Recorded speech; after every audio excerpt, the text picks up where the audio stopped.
کہ جب حضور نے پوچھا تھا جبرائیل تو نے سب نبیوں کو دیکھا، کیا مجھ جیسا کسی کو دیکھا؟ تو جبرائیل علیہ السلام نے کیا کہا تھا؟ عرض کی کہ حضور میں نے سب کچھ جان مارا، یہی بولے سدرا والے، سب چمن جہاں کے تھانے، میں نے سبھی میں چھان ڈالے، تیرے پائے کا نہ پایا، تجھے یک نے یک بتایا۔ تو اب حضرت حلیمہ سعدیہ گھبرا گئی، کہیں ایسا تو نہیں کہ بچے پر شیطانی سایہ ہے یا آسمانی کوئی بلا آ گئی؟ حضرت حلیمہ سعدیہ نے اپنے شوہر سے کہا کہ کچھ بھی ہو اب نہیں رکھنا یہ شہزادے کو، کہیں ایسا نہ ہو کہ اللہ نہ کرے کچھ ہو جائے تو ہم کیا منہ لے کر حضرت عبد المطلب جو قریش مکہ کے سردار قریش تھے ان کو ہم کیا منہ دکھائیں گے؟ لہٰذا بہتر یہ ہے کہ ہم شہزادے کو واپس پہنچا دیں۔ اب حضرت حلیمہ سعدیہ اور آپ کے شوہر دونوں چلے مکہ شریف سے کچھ دور ایک علاقے پر لوگوں کا مجمع، لوگوں کی بھیڑ تھی، لوگ مجمع لگا ہوا تھا۔ تو حلیمہ سعدیہ نے سوچا کہ شہزادے کو ان کے پاس بٹھا کر کچھ ضرورت کی چیزیں ہیں انہیں خرید کر لاؤ۔ لہٰذا آقا کو ان لوگوں کے پاس حلیمہ سعدیہ نے بٹھا دیا اور حلیمہ سعدیہ جو بھی چیزیں خریدنی تھی وہ خریدنے کے لیے گئی۔ تھوڑی دیر کے بعد جب حضرت حلیمہ سعدیہ واپس آئی تو لوگ تو بیٹھے ہیں لیکن حضور نہیں۔ اب حلیمہ سعدیہ گھبرا گئی، کیا یہ وہی تو سب نہیں ہے نا؟ دیکھو یہ عورتوں کا مزاج ہوتا ہے، تھوڑا کچھ شک اور گمان آ جائے نا پھر نہ ہونے والا بھی یہ لوگ خیال ہو جاتا ہے، کہیں وہ تو نہیں نا، وہ سینے کو چیرا گیا، اس کا تو سر نہیں۔ حلیمہ سعدیہ پورا دن تلاش کرتی رہی لیکن آقا کہیں نظر نہ آئے۔ شام ہوئی، گھبرا گئی اور رات کے وقت وہ مکہ میں داخل ہوتی ہے کہ اگر دن میں جاؤں گی عبد المطلب پوچھیں گے، ماں آمینہ پوچھے گی تو کیا جواب دوں گی؟ لہٰذا رات کے وقت حضرت حلیمہ سعدیہ مکہ میں داخل ہوئی اور خانہ کعبہ کے پاس بیٹھ جاتی ہے، پوری رات گزارتی ہے۔ صبح سویرے اگر کسی سے ملاقات ہوئی سب سے پہلے تو عبد المطلب سے ملاقات ہوئی۔ حلیمہ سعدیہ نے ہونے والا کل کا واقعہ سارا سنایا کہ میں آپ کے پوتے کو لے کر آ رہی تھی اور مکہ سے ایک منزل دور پر لوگ بیٹھے تھے، میں نے آپ کے پوتے کو وہاں بٹھایا، کچھ ضرورت کی چیزیں خریدنی تھی، میں گئی لیکن واپس لوٹی آپ کے پوتے نہیں تھے، لوگ تو وہیں بیٹھے، میں نے پورا دن تلاش کیا آپ کے پوتے کہیں نہ ملے۔ حضرت عبد المطلب جب اتنا سنے آپ پریشان ہو گئے، اب سردار قریش تھے، آپ کے مادر جتنے کارکنان تھے کام کرنے والے، آپ نے سب کو پوری مکہ کی آبادیوں میں پھیلا دیا کہ جاؤ میرے پوتے کو تلاش کر کے آؤ۔ عبد المطلب کی آنکھوں سے آنسو جاری ہے، ایک طرف تو ان کے والد نہیں، اب وہاں ان کی والدہ مجھ سے پوچھے گی تو میں کیا جواب دوں گا؟ ایک کا ایک برے نظر تھا، کیا جواب دوں گا جب آمینہ پوچھے گی تو؟ لہٰذا عبد المطلب آگے بڑھ کر کعبے کی چوکھٹ کو پکڑ کر زاروں قطار رو رو کر دعائیں کرتے جا رہے، اے کعبے کا رب تو نے جو شہزادہ دیا ہے آج شہزادہ نگاہوں سے اوجھل ہو گیا ہے، 2 دن کی تلاش کے بعد شہزادہ نہیں ملتا، اے مولا حفاظت فرما۔ تب غیب سے آواز آئی، عبد المطلب گھبرا مت، جس نے شہزادے کو بھیجا ہے وہ خود اس کا محافظ ہے، کچھ بھی ہو جائے میرے محبوب کو کوئی آنچ نہیں پہنچا سکتا۔ جب آواز آئی تو حضرت عبد المطلب آواز کی طرف مخاطب ہو کر عرض کرتے ہیں، اے آواز دینے والے جب شہزادہ سلامت ہے تو بتا دے شہزادہ کہاں ہے؟ ایک وادی کا نام بتایا گیا کہ وادی تحویل میں چلے جاؤ، شہزادہ وہاں موجود ہے۔ جب عبد المطلب وادی تحویل کی طرف بڑھے کیا دیکھے؟ آقائے دو جہاں ایک درخت کے نیچے آرام فرما رہے اور لیٹنے والے حضور کی زیارت کر رہے، حضور لیٹے ہیں اور ایک ٹہنی سے کھیل رہے۔ جیسے ہی حضرت عبد المطلب نے حضور کو دیکھا آگے بڑھے، سینے سے لگایا، اللہ نے آپ کو سکون عطا فرمایا۔ اب عبد المطلب حضور کو سینے سے لگا کر گھر پر آئے اور حضرت حلیمہ سعدیہ بھی دیکھ دیے کہ حضور مل گئے تو آپ نے بھی اطمینان کا سانس لیا۔ آپ کو 24 گھنٹہ ہو گیا حضور نہیں ملے، اب حضرت آمینہ کے پاس جب لے جایا گیا حضور اکرم صلی اللہ علیہ وسلم کو حضرت آمینہ سینے سے لگاتی ہے، آپ کی پیشانی خاص پر بوسہ دیتی ہے۔ بھائی ظاہر سی بات ہے، ماں کی محبت ہے، 2 سال ہوئے حضور وہاں تھے، اب آئے تو بھی پل بھر میں چلے گئے تھے حضرت حلیمہ سعدیہ لے کر، لیکن حضرت آمینہ حضرت حلیمہ سعدیہ سے کہتی حلیمہ بات سمجھ میں نہ آئی کہ جب تم آئی تھی 2 سال کے بعد حضور کو لے کر اور ہم نے کہا کہ یہاں تعاون کی بیماری ہے تو تم لے جاؤ، تو تم تو خوشی و خوشی کہہ رہی تھی 1 سال میں ہم لوٹا دیں گے، یہ اتنی دیر میں کیوں؟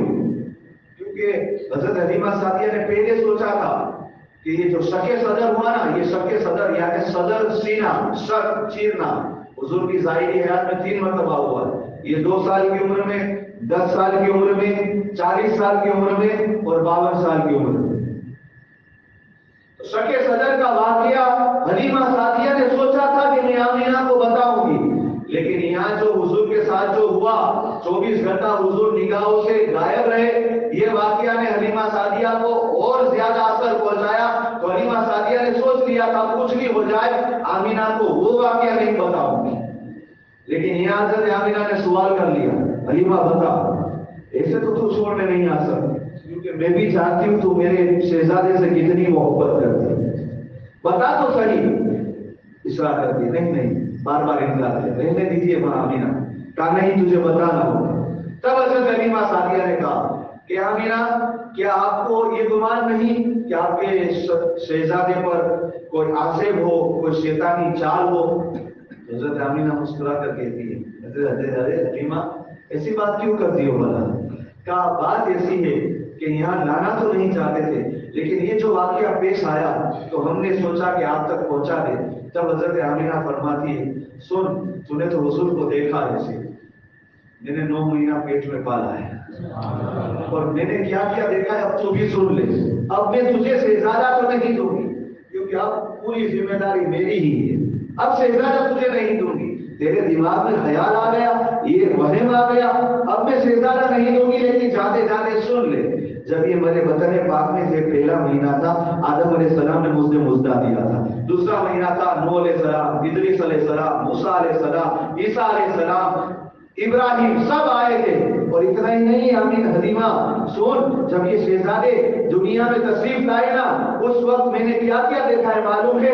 تجھے خیال نہیں ہوگا، میں لیٹی تھی تو مکہ میں، لیکن جب حضور کا نور میرے وطن پاک میں تھا اور ولادت کے وقت سارے حجابات ہٹ گئے، میں مکہ میں سوئی پوری کائنات کو دیکھ رہی ہوں، اللہ کی بنائی ہوئی پوری کائنات کو دیکھ رہی تھی۔ اور اتنا ہی نہیں، یہ دیوار کے حجاب بھی ہٹ گئے، پروت اور پہاڑیوں کے حجاب بھی ہٹ گئے۔ میں نے دیکھا تھا جب میرے شہزادے کی ولادت ہوئی تھی، آسمان سے فرشتے 3 علم لے کر آئے تھے، ایک مشرق میں گاڑا گیا، ایک مغرب میں گاڑا گیا اور ایک کعبے کی چھت پر گاڑا گیا تھا، اور کہنے والے کہہ رہے تھے اگر یہ شہزادہ رہے گا تو مکہ میں، لیکن پوری دنیا میں حکومت خود کی چلے۔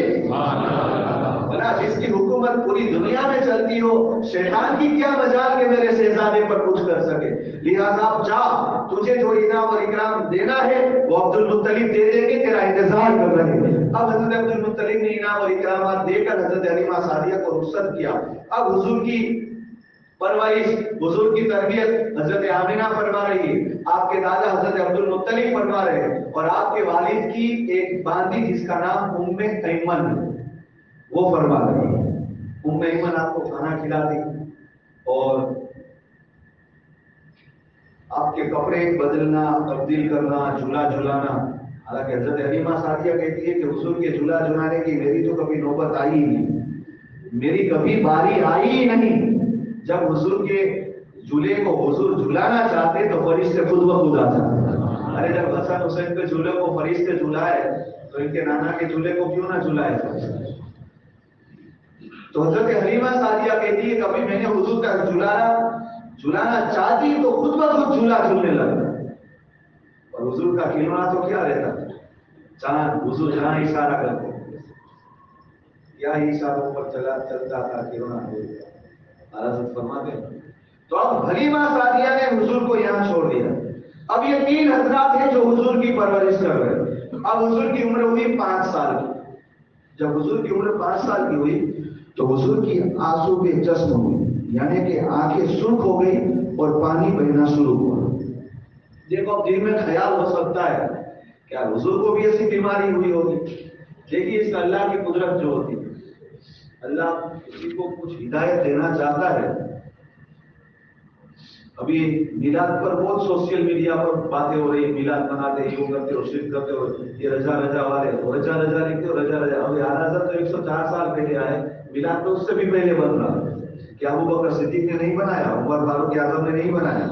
اچھا یہ میلاد ابھی اپنے باپ دادے نے اپنے لڑکوں کے برتھ ڈے بناتے، بڑے بڑے کیک کاٹتے، تو اس کو صرف میں کچھ نہیں نڑتا. یہاں نبی کا میلاد بناؤ تو اس کو صرف نڑتا ہے بیچارے. یہ حسد کا بخار چڑھ گیا ہے اسے.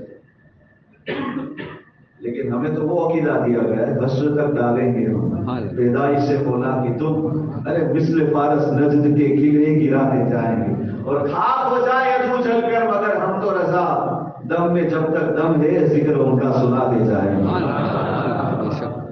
حضور کی عمر جب 5 سال کی ہوئی، آنکھوں میں آنسو بے چشم ہوا. عبد المطلب نے بہت علاج کروایا لیکن کوئی شفا نہیں ملی. ایمان والے الٹا نظریہ میں مت دینا، شفا نہیں ملتی. لیکن آج مکہ والوں کو دکھانا چاہتا ہے شفا کیسے ملتی ہے، دیکھ لو. اتنا دیکھنے کے باوجود بھی ان گرو گنڈالوں کی آنکھیں نہیں کھلی تھی، حضور کا کلمہ نہ پڑھ سکے. لیکن اللہ بچپن سے ہی اپنے حبیب کی اداؤں کا اظہار کس طرح عظمتوں کے ساتھ کروا رہا ہے. تو آنسو میں چشم ہوا. عبد المطلب نے بہت علاج کروایا، شفا نہ ملی.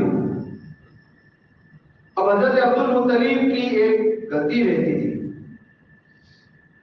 مکہ شریف خانہ کعبہ کے سامنے، جو مقام ابراہیم کے سامنے. عبد المطلب قریش سے سردار، قریش سے مکہ کے کعبے کے متولی تھے.